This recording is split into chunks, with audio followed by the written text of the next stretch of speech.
Okay, permanent residency in UK Tier 2 വിസയിലുള്ളവർക്ക് ഉള്ള permanent റെസിഡൻസിയുടെ eligibility requirements, documentations, test, application steps പെട്ടെന്നൊന്ന് നമുക്ക് നോക്കാം.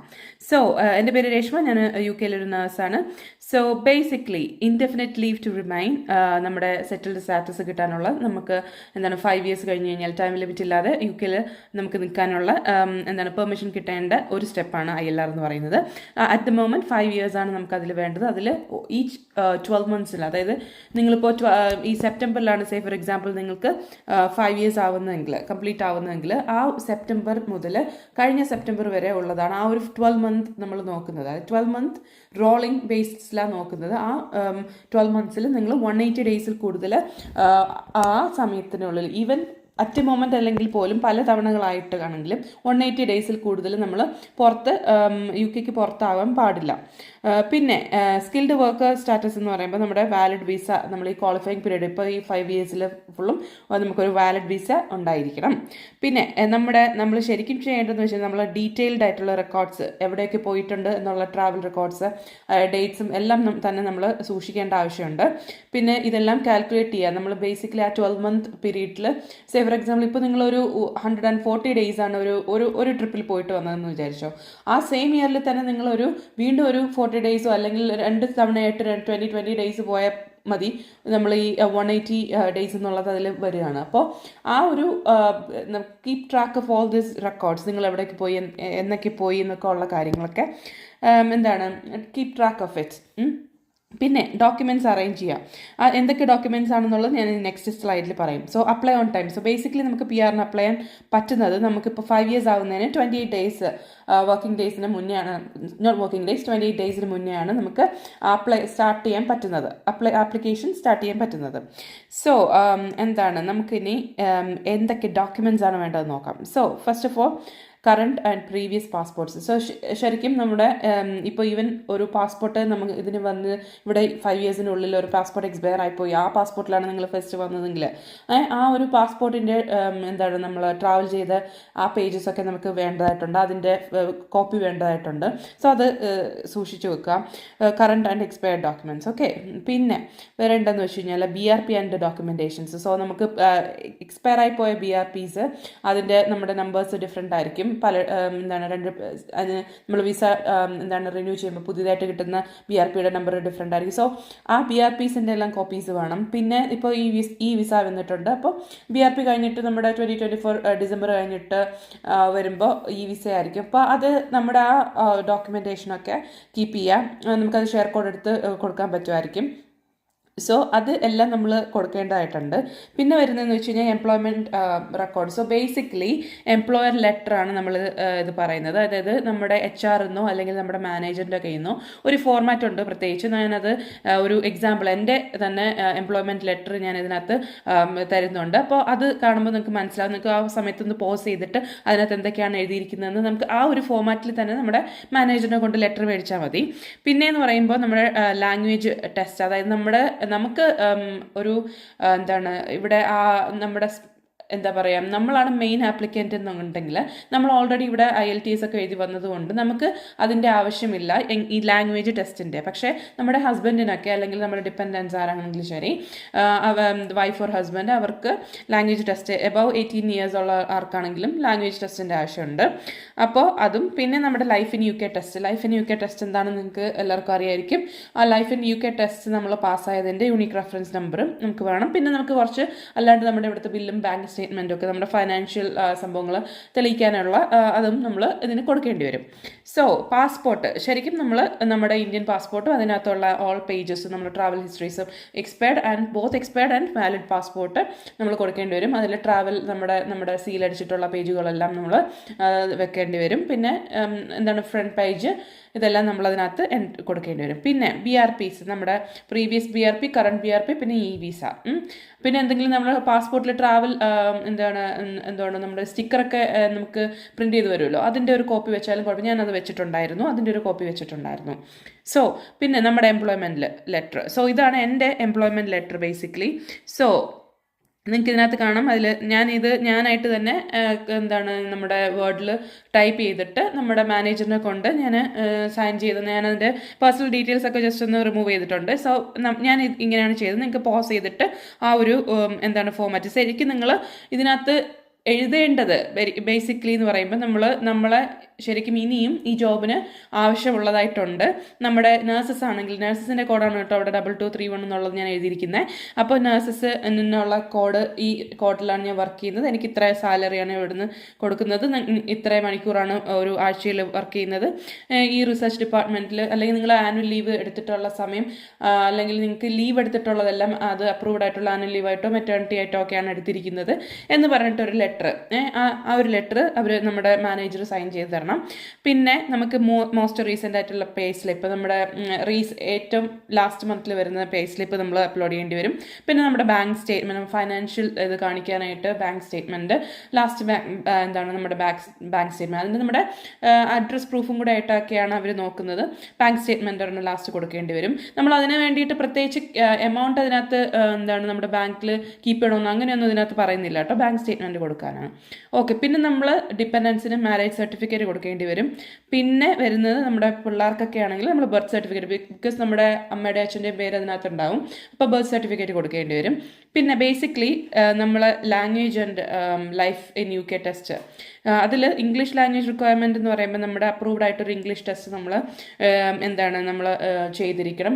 അതിൻ്റെ ഡീറ്റെയിൽസ് എല്ലാം ഗവൺമെൻറ്റിൻ്റെ വെബ്സൈറ്റിൽ തന്നെ ഏതൊന്ന് ചെയ്യാൻ പറ്റും എന്നൊക്കെ ഉണ്ട്. അതിലൊരെണ്ണം ട്രിനിറ്റി കോളേജിൻ്റെയാണ്, അതിൻ്റെയാണ് എൻ്റെ ഹസ്ബൻഡ് ചെയ്തത്. പിന്നെ ലൈഫ് ഇൻ UK ടെസ്റ്റ് എന്ന് പറയുമ്പോൾ ഒരു നമ്മുടെ 24 ക്വസ്റ്റ്യൻസ് അടങ്ങുന്ന ഒരു ടെസ്റ്റാണ്. അത് എങ്ങനെ ബുക്ക് ചെയ്യാം എന്നൊക്കെ ഉള്ളത് ഞാൻ എൻ്റെ ഒരു വേറെ വീഡിയോയിൽ തന്നെ പറഞ്ഞിട്ടുണ്ട്. അതിൻ്റെ ലിങ്ക് വേണമെങ്കിൽ ഞാൻ ഡിസ്ക്രിപ്ഷനിൽ കൊടുത്തേക്കാം, അല്ലെങ്കിൽ ഞാൻ വേറൊരു വീഡിയോ ആയിട്ട് വേണമെങ്കിൽ ചെയ്തിടാം. ജസ്റ്റ് ലൈഫ് ഇൻ UK എന്താണെന്നുള്ള രീതിയിൽ. പിന്നെ നമ്മൾ ഇംഗ്ലീഷ് ലാംഗ്വേജ് സർട്ടിഫിക്കറ്റ് നമ്പർ ആണ് ശരിക്കും നമ്മുടെ ആപ്ലിക്കേഷനിൽ കൊടുക്കേണ്ടത്. സോ ഇത് എൻ്റെ ഹസ്ബൻഡ് ഞാൻ ജസ്റ്റ് ഒന്ന് അനോണിമൈസ് ചെയ്തതാണ്. ബേസിക്കലി അതിനകത്ത് നമ്മുടെ സർട്ടിഫിക്കറ്റ് നമ്പർ നമുക്കതിന് വേണ്ടി വരും.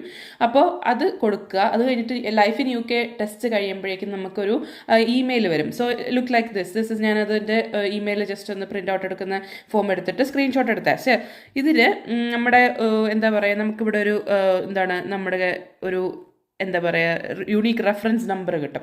സോ ആ യുണീക്ക് റെഫറൻസ് നമ്പറാണ് ശരിക്കും നമുക്ക് ഈ ആപ്ലിക്കേഷനിൽ വെക്കേണ്ടത്.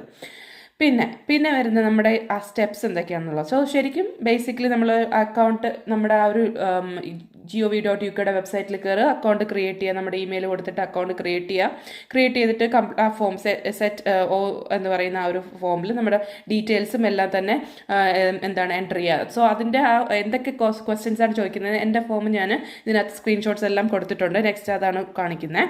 പിന്നെ അതിൻ്റെ ഫീസ് പേ ചെയ്യുക. അതിപ്പോൾ കറൻ്റ്ലി 3029 ആണ് നോർമലി ഉള്ള ഫീസ്. പ്രയോറിറ്റി ആണെങ്കിൽ അതായത് 500 കൂടെ കൂടും. സൂപ്പർ പ്രയോറിറ്റി ആണെങ്കിൽ, അതായത് പ്രയോറിറ്റി ആകുമ്പോൾ 5 വർക്കിംഗ് ഡേയ്സിനുള്ളിൽ കിട്ടും ഡിസിഷൻ.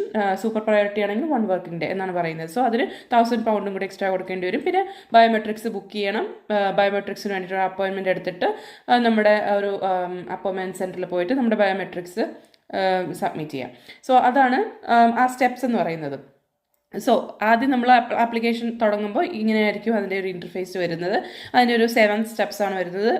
നമ്മുടെ ലൊക്കേഷനും മറ്റതൊക്കെ കൊടുത്ത് നമ്മൾ ആപ്ലിക്കൻ്റ് ആണോ, നമ്മൾ അഡ്വൈസറാണോ എന്നൊക്കെ ഉള്ള കുറച്ച് ഡോക്യുമെൻറ്റ്സും കൊടുത്ത് നമ്മുടെ ഇമെയിലും കൊടുത്ത് വെരിഫൈ ചെയ്ത് കഴിയുമ്പോൾ നമുക്ക് ആപ്ലിക്കേഷനിലേക്ക് നമ്മുടെ പേഴ്സണൽ ഡീറ്റെയിൽസും ഫൈനാൻഷ്യൽ ഡീറ്റെയിൽസും ഒക്കെ കൊടുക്കാനും ഈ പേയ്മെൻറ്റ് ചെയ്തിട്ട് പിന്നെ നമ്മുടെ കൺസെൻറ്റ് ഫോമും പിന്നെ നമുക്ക് അപ്ലോഡ് ചെയ്യേണ്ട ആ ഒരു വെബ്സൈറ്റിലേക്ക് പോകാനും ഒക്കെ ഉള്ള ലിങ്ക് അവസാനത്തെ നമ്മുടെ ഒരു ആപ്ലിക്കേഷൻ സബ്മിറ്റ് ചെയ്യുമ്പോൾ കിട്ടും. ഓക്കെ. സോ ഞാനത് എന്തൊക്കെയാണെന്നുള്ളത് ശരിക്കും ഞാൻ എല്ലാം തന്നെ ഈച്ച് ആൻഡ് എവറി പേജ് എല്ലാ ക്വസ്റ്റ്യൻസും വരുന്നത് എൻ്റെ ഡീറ്റെയിൽസ് ഒക്കെ ഞാൻ അതിനകത്ത് മാറ്റിയിട്ട് ഇതിനകത്ത് കൊടുത്തിട്ടുണ്ട്.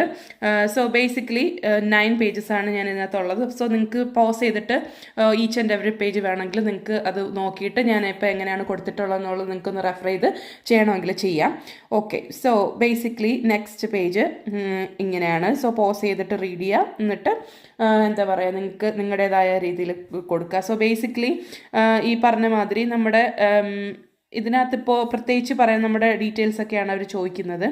പിന്നെ വരുന്ന നെക്സ്റ്റ് പേജിൽ എന്ന് പറയുമ്പോൾ ഇവിടെ യൂണീക്ക് റെഫറൻസ് ഐഡൻറ്റിഫിക്കേഷൻ ഫസ്റ്റ് കാണുന്നില്ലേ, അത് ഞാൻ എൻ്റെ ആധാർ നമ്മുടെ നാട്ടിലെ ഐഡൻറ്റിറ്റി കാർഡിൻ്റെ എന്ത് പറഞ്ഞ മാതിരി ഡീറ്റെയിൽസ് കൊടുക്കണമെന്ന് പറഞ്ഞു. അപ്പോൾ ഞാൻ ആധാറിൻ്റെ ആണ് കൊടുത്തത്. അപ്പോൾ എന്നിട്ട് unique identification authority of India എന്ന് പറഞ്ഞ് കൊടുത്തിട്ട് അതിൻ്റെ ആധാർ നമ്പർ അവിടെ കൊടുത്തു.